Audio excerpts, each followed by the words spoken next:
Welcome into Gwynn and Chris Overtime for today. Chris and I are already off to a bad start because he walked in and we were supposed to be ready to go by 1:30, and he said that he had a hard time finding a parking spot, and then I looked out the window and there might be 100 parking spots open in the parking lot. So you might want to realize that I could see the parking spots. He told you that that's the last area he looks. He looks for closer ones first, and then he goes to the ones that are in abundance out there. Skraby doesn't understand that way of thinking, and he's. Go ahead. That's why I asked you to open today. I want you to do this. No, you just do it. No, you do it. No, Come on, then lead the us. other part that angered lead me. us, you brilliant I'm leading person, you. And then he comes in here and he goes, "All right, let's go." Like he's been waiting on us this entire Not at time. all. I said, let's not make it worse. Let's go. Skraby, you do have a tendency when one of us is late to sometimes make it worse by having unnecessary conversations, Like this conversation now. or not pushing the right button. I got another thing. Nobody tuned in to find out whether or not I found a parking spot I think today. they did. I think they want to hear about the Padres' new manager. We will get to that in a second. I think that's what they want to hear about. Ship. Drive. Sorry. Put it into gear already. Another problem that I'm facing today, someone keeps messing with our template that's on the video. You see how my little box down there has black outlines to it? I keep fixing it every day, and someone keeps messing with it, so I got to figure that out. Also sounds like user error. And it's really annoying because everybody uses it. Now, the third thing I wanted to bring up that you guys don't know that I know. Chris, why did you get ejected from a softball game last night? Because I just hate the umpire. Wait, you had 13 straight hits. You got ejected? Yeah, I didn't make 14. I didn't know that was I didn't a even thing, get by an the way. at-bat, honestly. Didn't even get an What? at-bat. How did you get ejected? Before your first AB? Yeah. First of all, the word around that league, first of all, I hate that league now and anybody in it for saying anything. I hate the guy who runs the league. I almost never want to go and play again in the league. But it all starts because our team's terrible this year. And it's the first time we've been terrible. Like, we've won championships, quite a few of them. But we're like 1-6 this year. And I got to tell you guys, every game we play, there's a bang-bang call that gets ruled against us. It's just been that way all year. And every time that bang-bang play gets ruled against us, the other team tacks on like 7 runs before the inning is over.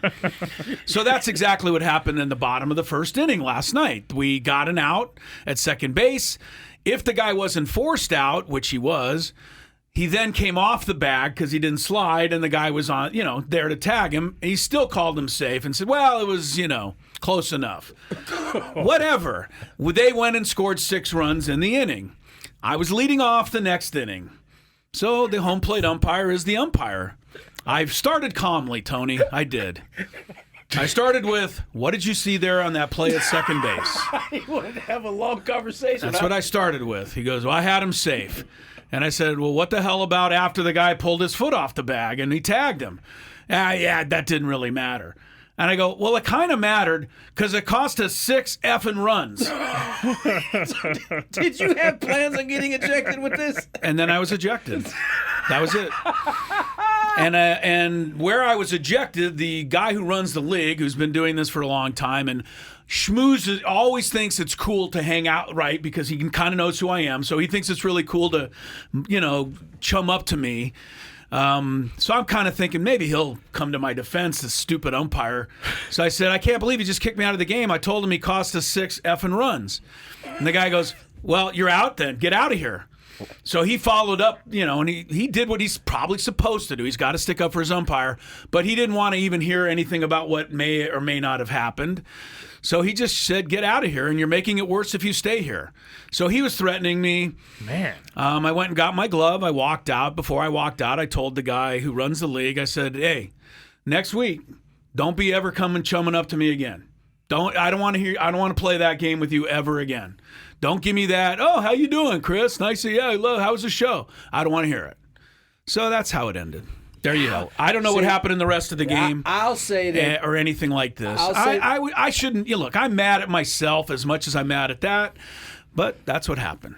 I would say that Mr. Skraby started you down this path with his behavior during the show. Yeah, I didn't know there was that much behind the ejection. That started him down that path to be irritated with this call, then tell the umpire that he cost him 6 bleeping runs.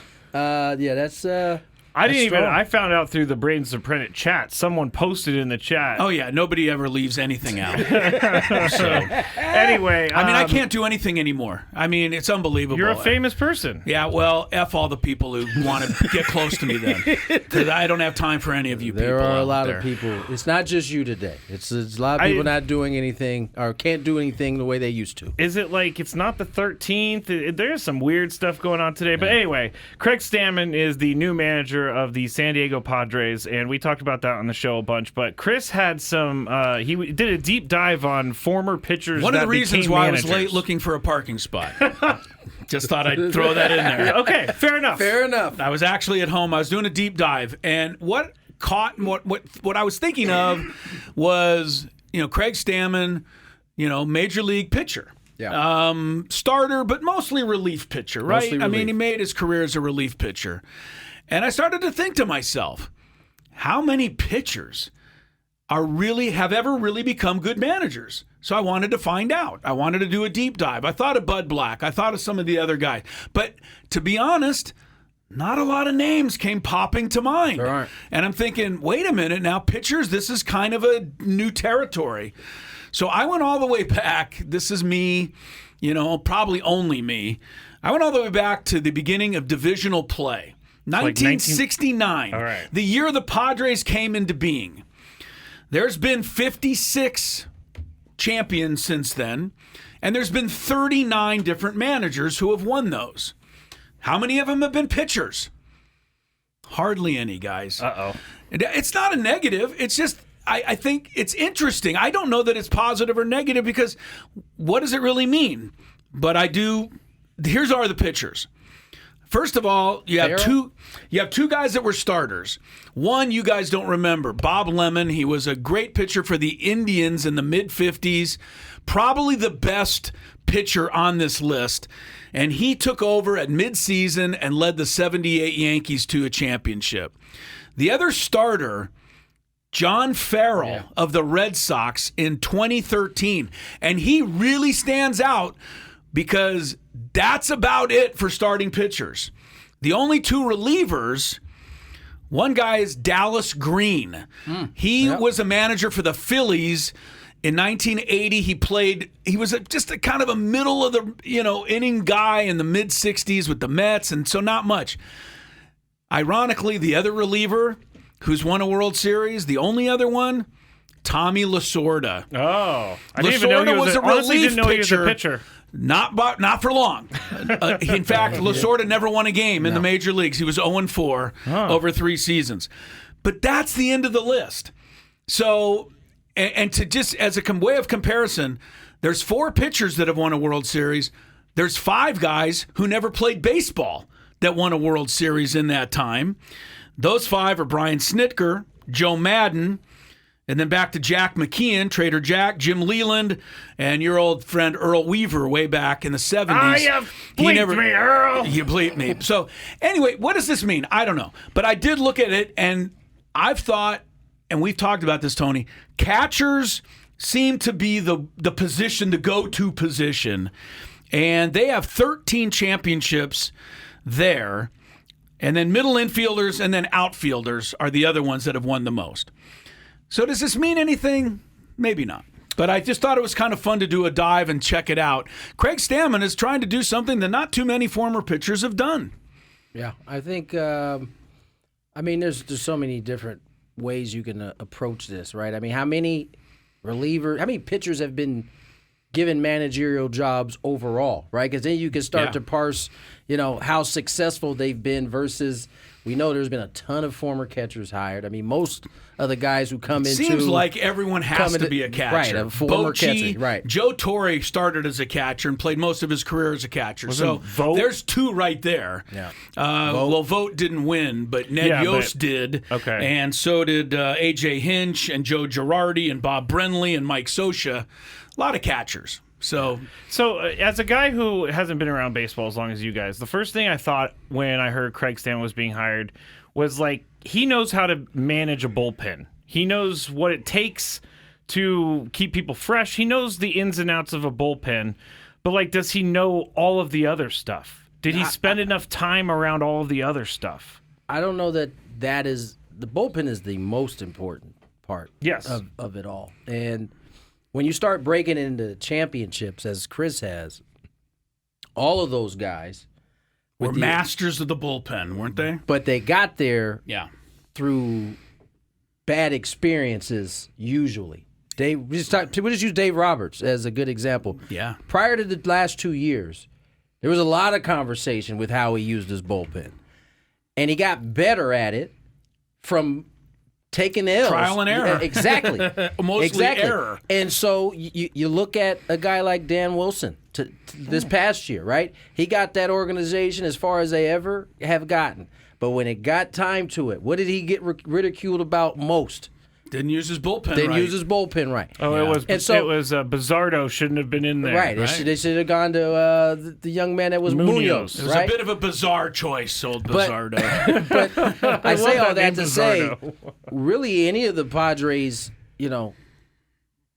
candidates that we know about, Yeah. all were new. They were all going to have to And we're test the all water. going to have to cut through. Because listen, it's one thing to manage your bullpen in 162. It's a completely different monster, as we saw come manage postseason. over 5. And this is the longest postseason none of those guys had that Chris just read had to manage a postseason the way that this current group of managers is going to have to manage. So, except for Boch. Boch is on that list again here recently. Bochy's got the catcher. He's one of the catchers. Here's another thing, and that I thought about, because I think the people had their minds set a little on Albert Pujols because his name came up so many times and you know it. 9-hour who he interviews. is. And you know it. And he's a right. He's going to be a Hall of Famer. But of all of the managers of the 39 that have won a World Series in that time frame, which is going way back, I don't think any of them are in the Hall of Fame for a player. Hall of Fame players generally don't make good managers. Why?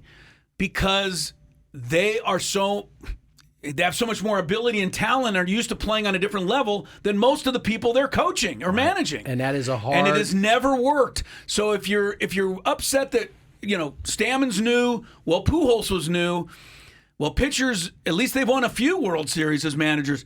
Hall of Famers don't win.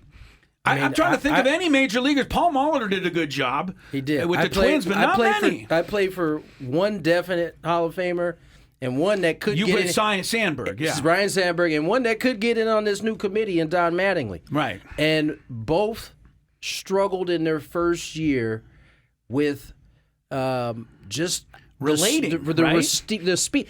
Don was really good at relating, and I think that's one of his superpowers as a manager. I think because of the injuries, he just gets it. In the same way Bud Black gets it.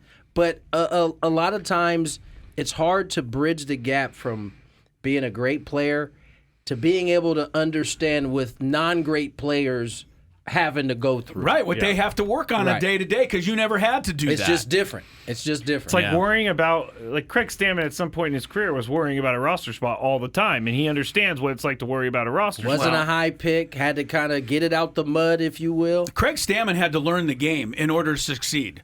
He couldn't just go out there and throw the ball and dominate. And with that, to me, he has in common with just about every one of the other 39 managers who played in the big leagues. They almost all of them. Joe Torre was kind of a star, but not many of the others. They all, Terry Francona was a little, kind of a backup first base. They all had to learn the game, play the game. Bochy wasn't even a starter. Their talent alone. Their talent couldn't carry them, and that, I think, helped them become good managers because they had to learn how to survive. So I think in that regard, Craig Stammen has just as good a chance to be a big-time hire as just about anyone else you could have named, honestly, Tony. As I said earlier on our show, this may feel like a huge surprise and a out-of-left-field pick, But when you really think about it, it's not. I mean, he has just as much experience as the three other guys that were we were hearing about. And I think the other and he thing, has more legit connection to this I was just organization about to say, than they do. And in the same way that Mike Schilt had when he took over, he has been in the organization. He's in the locker room. It's not like he's just kind of off in the offices somewhere. He's on the field at times. He's in that clubhouse sometimes. He talks to the guys. So, call it what you want. I think that's an advantage, at least kind of already knowing the structure and what you're working with. I do think the weird part is that he was the interviewer, and then he decided he was going to throw his name into the hat, which he should. I'm sure some of the candidates feel a way about that. I would. Right? Like, he was sitting wait, I just told all of my secrets to this guy, and now he has the job?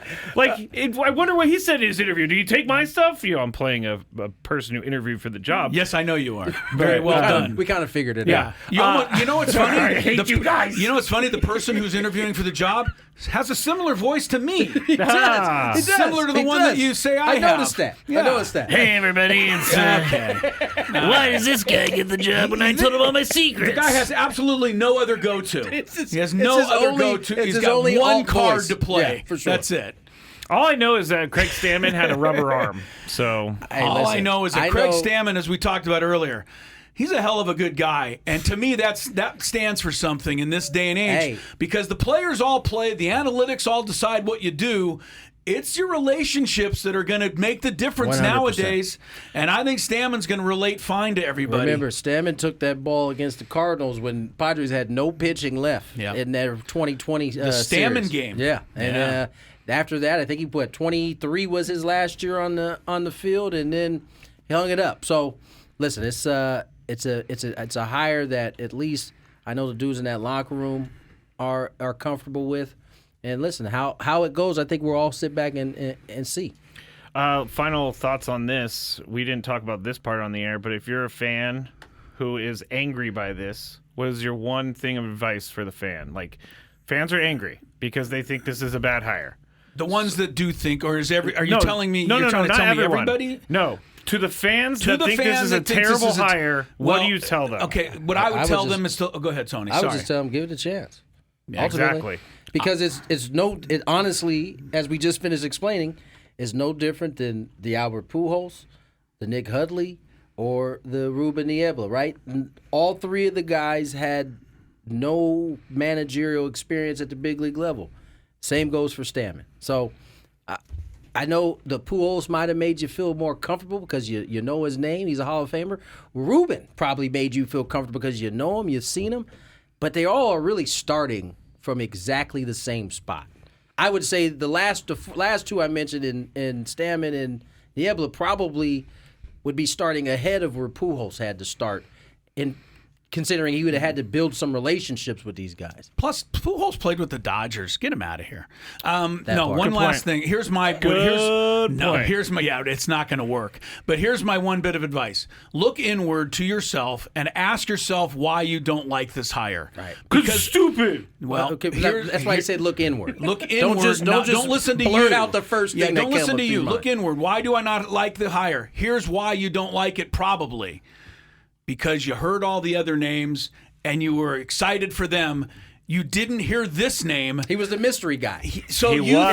You think this just came out of deep left field. It didn't. But you have no idea. It didn't come out of deep. He was right there the whole way. Right. We just didn't know it. Literally. That's probably why you don't like it. Yeah. Yep. All Ask right. yourself. Well, thanks to everybody for listening to our overtime episode. Make sure you go to our YouTube at Gwynn and Chris. Can I get out of here now? I got to go move my car closer. Why? I mean, oh my gosh, Tony! There's one less parking spot down there.